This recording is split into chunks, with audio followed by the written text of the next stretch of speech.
Olá, pessoal. Boa tarde, boa noite, bom dia, né? Não sei o horário que você está assistindo esse podcast. Seja bem-vindo ao Falar Faz Bem podcast. Hoje eu estou aqui com a companhia dessa pessoa, gente boa, conheci tem pouco tempo, né, Pouco Luísa? tempo. Lá no curso, né, dando aula, né? Foi até um dia que eu estava dando aula, né, Eu fui de prestigiar a sua aula. isso, que legal, né? Então, tô aqui com a Luísa, ela é psicóloga, psicanalista. O que mais que você é? Supervisora clínica, Olha, analista de data. legal. Por Legal. aí Joga vai. tênis também, Docente, né, Luísa? tenista. A gente tava conversando ali fora sobre isso, então, muitas coisas legais, hein? Uhum. Tem hobbies, né? Luiz, olha só, te convidei aqui hoje para um tema importantíssimo, né? Inclusive, assim, eu fiz uma enquete lá no meu Instagram, Hum. dos meus seguidores, perguntando sobre vários temas, né? Quais os temas que eles gostariam de ouvir aqui no Falar Faz Bem podcast. E o tema escolhido, adivinha qual foi? Ansiedade. Ansiedade. Eita, ansiedade. Você é psicanalista, né, Luísa? Sou.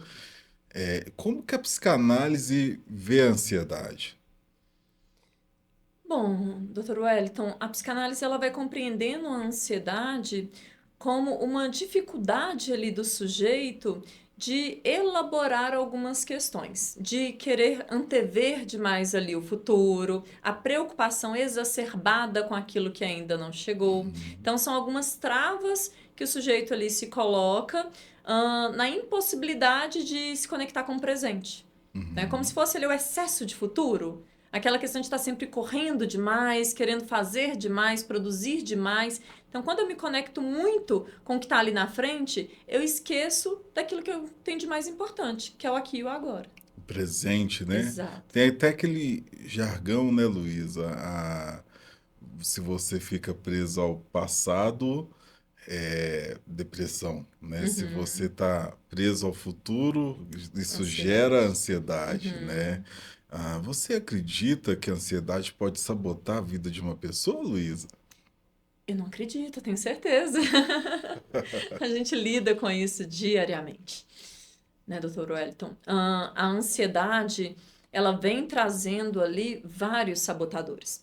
Às vezes é no ato da dificuldade de falar não, porque aí eu vou ter que lidar com as consequências ali desse não, eu vou ter que lidar com conflitos, e aí eu não quero lidar com conflitos, então eu não me posiciono. A ansiedade, ela acaba sabotando na possibilidade de conseguir coisas melhores, porque eu acho que eu não vou dar conta, eu sofro já com a possibilidade de não dar certo e eu me saboto. Então o medo é tão grande de que aquilo não aconteça que eu nem tento.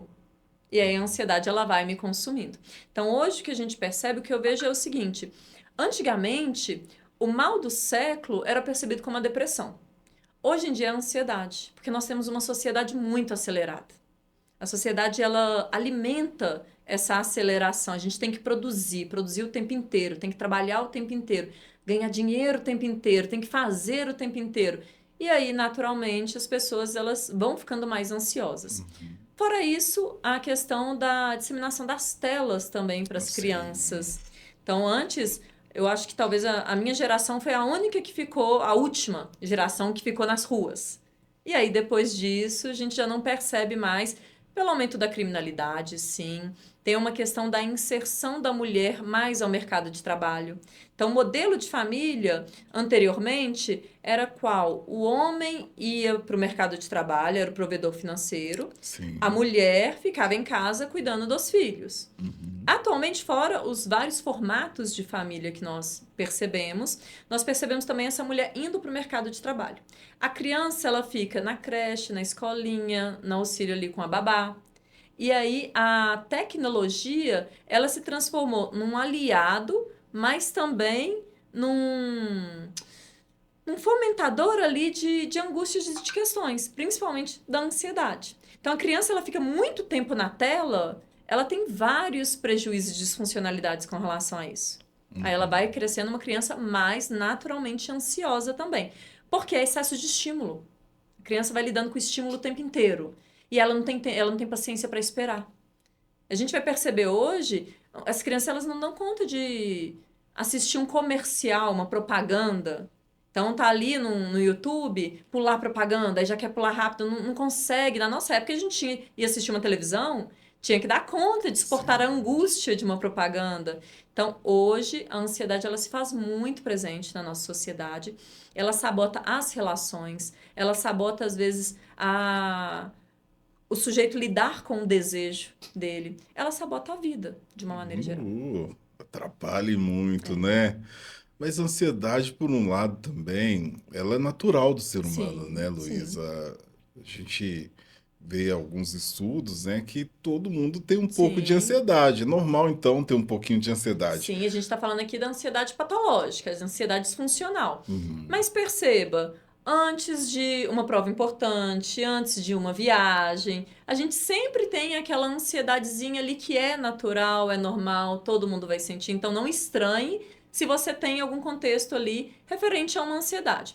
O que são os pontos de alerta para a gente? É o quanto essa ansiedade ela te paralisa, o quanto ela te inibe de vivenciar algo que você gostaria, o quanto às vezes ela te acelera em demasia.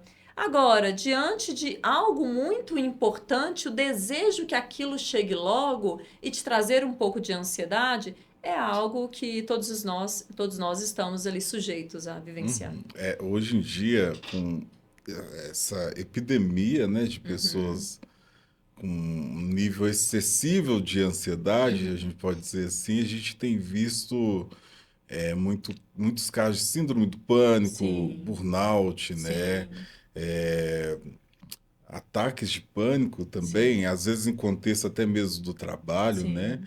Como que a psicanálise olha para esses casos? Isso é um sintoma? O que que é isso? Assim, como que a psicanálise enxerga isso? Assim?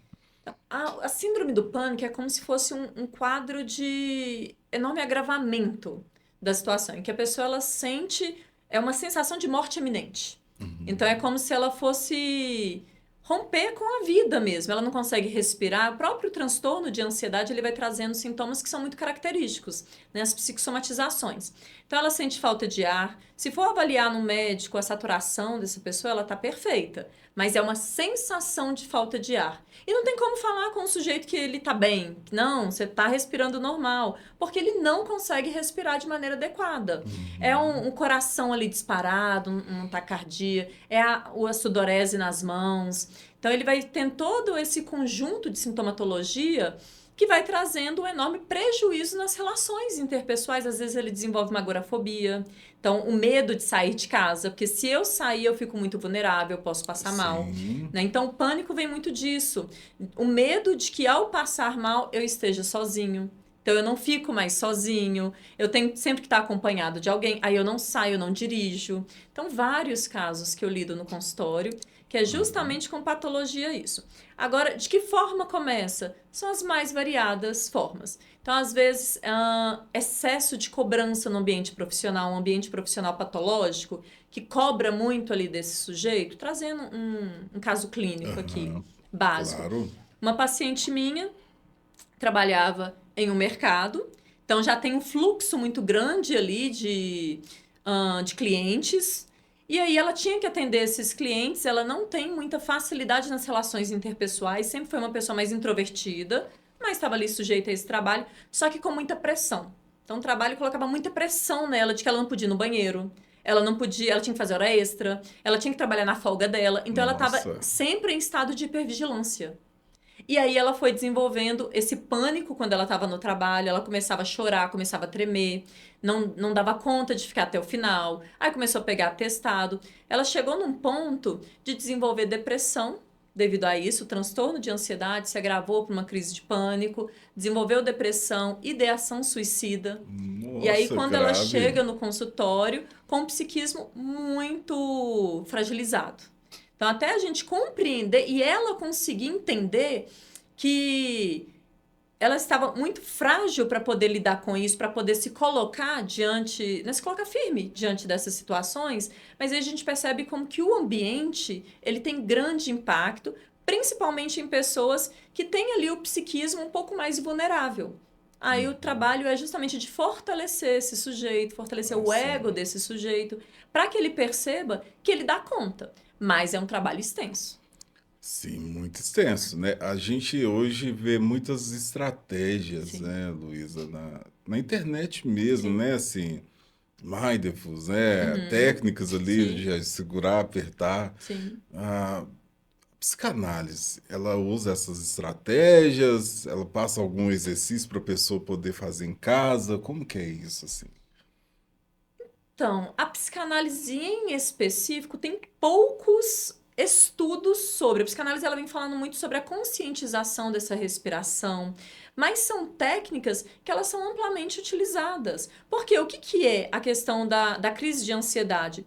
O seu foco, ele está muito concentrado naquela disfuncionalidade, naquele desconforto. Na hora que seu foco ele está concentrado naquilo, tudo que você percebe é aquilo que está sendo vivenciado. Então, uma boa estratégia é tirar o foco daquilo. Então, é tentar mudar o foco ali, seja para sua respiração, como a gente observa às vezes uma pedrinha de gelo na palma da mão que vai derreter, você percebe a diferença de temperatura ali na sua mão, esse gelo derretendo, e aí a sua mente ela se concentra nessa sensação tátil e naturalmente, sem perceber, você já vai respirando melhor. Às vezes outra técnica é colocar uma música que você saiba a letra, e aí você vai cantar a letra dessa música, porque você obriga seu cérebro a se recordar da letra, ele vai se concentrar na letra da música e ele desconcentra um pouco ali da ansiedade. Então são técnicas pontuais ali para o momento da crise. Agora, o Uhum. mais importante é o paciente identificar o que que originou essa crise. Qual foi o gatilho que ativou ali essa crise? Porque normalmente o paciente chega no consultório e fala: não sei o que que aconteceu, mas tem algo. Então é no Uhum. aprofundamento que a gente percebe. É às vezes uma ligação que você está para receber, é às vezes o fato de sair de casa, é o horário que está chegando próximo de você trabalhar, e aí você já começa a ter ali esses sintomas. Então é muito, a psicanálise ela se aprofunda e investiga muito sobre a compreensão da disfuncionalidade, o que está por trás dessa disfuncionalidade Uhum. e como auxiliar o paciente a lidar com ela até ressignificar essa situação e superar essa dificuldade. Show de bola, né? A interpretação, né, psicanalítica é uma grande aliada, né, Sim. nesse processo. Eu recebi uma pergunta lá no meu Instagram, né, quando a gente estava falando sobre esse assunto, né, sobre a questão da alimentação, Uhum. né? A ansiedade pode interferir na alimentação de uma pessoa? A pessoa come mais, come menos? Como é que funciona isso? Engorda, né? É. Emagrece? Como é que é isso, assim? Como que... Algo muito comum relacionado à ansiedade é a compulsão alimentar. Por Uhum. quê? Porque eu estou muito ansiosa e aí eu preciso tamponar essa falta ali de algo que eu estou sentindo que eu não sei nomear. E aí eu começo a comer. A comida me dá prazer, me gera ali uma dopamina rápida, e aí me dá uma satisfação rápida também, e naturalmente acalma um pouquinho essa ansiedade, até a página 2 em que eu preciso comer de novo. Então, pessoas ansiosas, uma questão ali que a gente sempre tenta avaliar é principalmente a relação dela com a comida e a relação dela com o sono. Tem interferências no sono, na alimentação. Tem algumas pessoas que relatam que elas ficam, no momento que elas estão muito ansiosas, elas não conseguem comer nada. E aí ela fica o dia inteiro sem comer nada porque tá ali com aquela ansiedade e aí é como se o estômago travasse, elas usam às vezes essa expressão.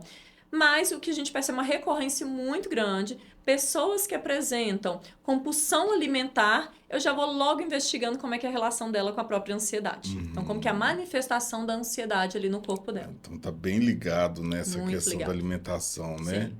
Como resolver isso? Tem como resolver? Tem como lidar com isso de uma maneira melhor? Com essa Uhum. compulsão, né? Você disse que a psicanálise traz a questão da consciência, né? Exatamente. Talvez a função da alimentação, né, na vida daquela pessoa, o histórico, como que resolve isso? Primeiro ponto é, né, se dá para resolver. Eu, enquanto psicanalista, eu sou um tanto quanto otimista com tudo que envolve as Uhum. questões de saúde mental, porque num trabalho analítico eu acredito sim na possibilidade de resoluções de problemas e de conflitos. Então, como resolver? Primeiro, busca um profissional, busca ajuda. Às vezes vem também uma cobrança muito forte de ter que dar conta sozinho. Às vezes é um constrangimento de falar para um outro sobre uma dificuldade que está vivenciando. Então, é entender que a clínica analítica, ela não está ali preocupada com o que é certo, com o que é errado, ela está preocupada com aquilo que te incomoda. O que Uhum. que funciona ou não funciona para você.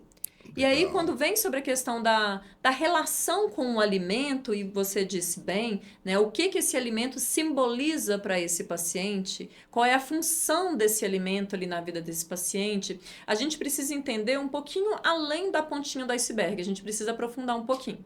Então, é aprofundar na identificação dessa relação, como esse paciente aprendeu a entrada dele à alimentação também.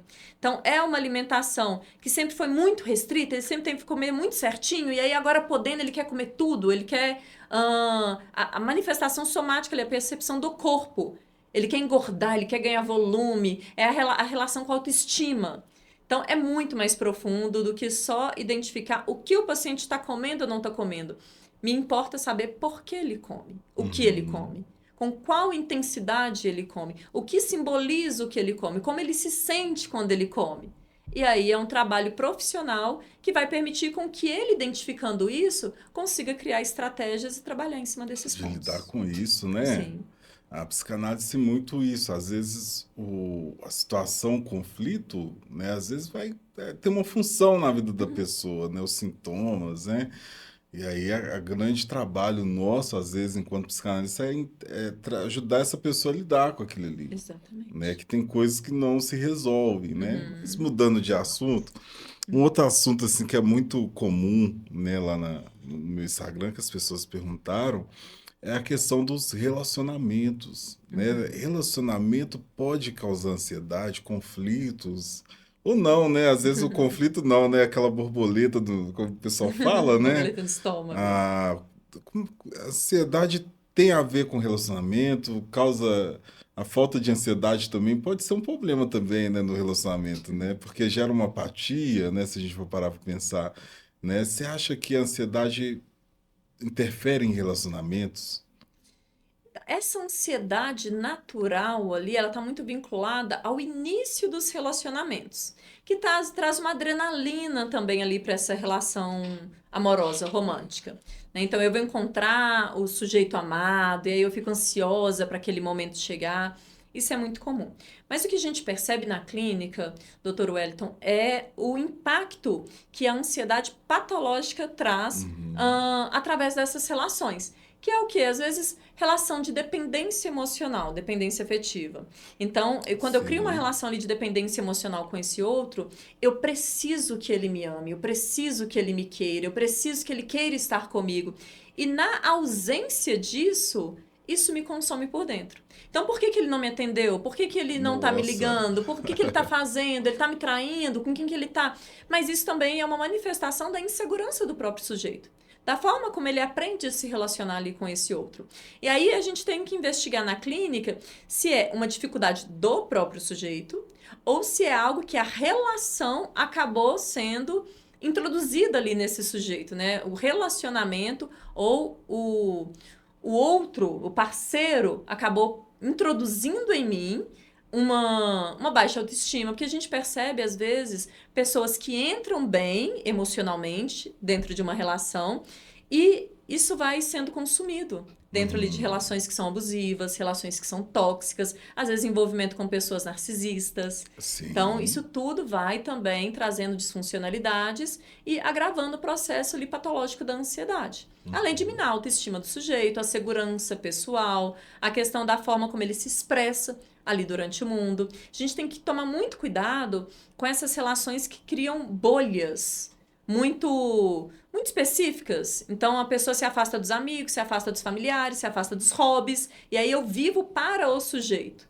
Porque na ausência desse sujeito não sobra nada. Uma coisa que eu costumo falar é que nós trabalhamos com pessoas que são inteiras, então eu não compro a ideia de metade da laranja, né, a tampa da panela. Por quê? Porque é um sujeito inteiro com outro sujeito inteiro. Eu não Entendi. preciso de alguém que vai me completar porque eu tô partindo do pressuposto que eu sou uma pessoa muito incompleta.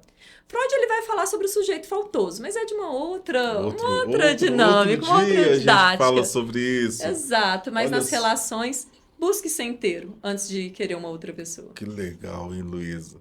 E eu queria fazer uma pergunta, né, assim, até para a gente encerrar nesse podcast, o que que as pessoas podem fazer hoje para impedir que a ansiedade continue moldando a vida delas? Primeiro, perceba um pouco mais o que falta na nossa sociedade é perceber o aqui e o agora.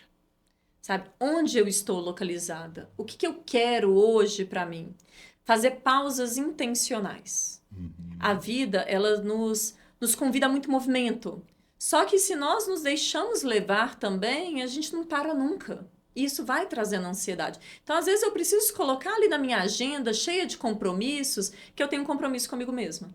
E o meu compromisso vai ser um banho relaxante, vai ser fazer uma coisa que eu goste de fazer, uma caminhada, atividade física, ajuda muito ali com relação ao controle da ansiedade. As válvulas sublimatórias. Tem pessoas que gostam de escutar música, de assistir filme, de pintar, de colorir. O que você gosta de fazer? Se conheça melhor. Entenda o que vai te auxiliar a partir daquilo que faz sentido para você, mas se posicione diante disso. Senão você fica muito passivo diante da sua própria vida. Então, o que eu posso fazer para desacelerar em um mundo que fica me convidando a acelerar o tempo inteiro? Aí parte de mim. Eu preciso também me colocar nessa agenda atarefada que eu tenho como uma prioridade. Que legal, hein? É isso aí, Luísa. Que papo, hein? Dá pra gente ficar aqui, ó. Ficaria mais umas 3 horas, fácil. Nosso produtor, doutor Cusi, tá ali, tá até rindo, né, doutor? Ele tá ali, ó, vidrado ali, né? Nesse... E olha só, gente, hoje, né, assim, hoje é o nosso segundo episódio do nosso podcast e eu quero trazer aqui uma novidade. Nós vamos ter sorteio, Luísa. Ótimo! Vamos ter sorteio, nós vamos divulgar, inclusive, no próximo podcast, né? A gente vai estar aqui, tá lançando uma promoção, né? Um cupom, produção. Um cupom de desconto, né? Assim, você vai como é que eu falo, gente? Vou deixar aqui a palavra eu quero. Você vai deixar a palavra aqui embaixo do vídeo eu quero, né, para concorrer esse cupom. Você vai concorrer. Não vou dar para todo mundo não, porque né, assim, senão a gente qual que é o cupom? Hã? Tem que escrever no canal. Qual que é o cupom então? Você vai escrever no canal, né? Você vai escrever aqui embaixo eu quero e aí vai estar concorrendo o cupom de 50% de desconto no curso da Academia Brasileira de Psicanálise. Olha Mas é só, 50% nas 3 primeiras mensalidades ou no curso inteiro? no curso inteiro. E além do Que mais, coisa eu vou. maravilhosa. Essa foi de última hora, hein, doutor Russo? Doutor Russo tá ali, né? Essa foi de última hora. Eu vou estar também, né? Junto com esse sorteio, nós vamos sortear. Quem ganhar vai ganhar também a camisa. Então já vai ganhar, já vai uniformizado já Olha, pro curso. Então, gente, tá imperdível essa promoção. Não deixe de escrever. Inclusive, a academia ela tem curso híbrido, né? Assim, você pode frequentar aulas presenciais quanto online. Se você quiser fazer também só online, pode fazer online também, gente, né? E se quiser fazer só presencial, Luísa? estaremos aguardando vocês. Pode também. E aí, gente, inclusive, a academia também ela dá aulas também gratuitas. Você tem direito a fazer uma aula experimental. Então, se você tiver interesse, é isso mesmo, doutor Curso? Se você tiver interesse, você pode me chamar aqui no meu canal que eu vou enviar o link para você participar da próxima aula experimental. Não deixe de participar, hein? Foi muito bom receber você aqui, Luísa. Eu que agradeço o convite, é sempre uma honra participar. Estou disponível para quando precisar mais. Que legal, que legal. Prazerão estar com você aqui. Gente, até a próxima. Espero por vocês nos próximos episódios, hein? Eu vou lançar de novo lá no meu Instagram a caixinha de pergunta para a gente decidir juntos aqui os próximos temas. Como já falamos de ansiedade, nós vamos ter que pensar um outro tema, né? Mas o que mais tem é tema para se trabalhar, né, doutor Wellington? Grande abraço a todo mundo, gente. Até a próxima. Um abraço. Tchau.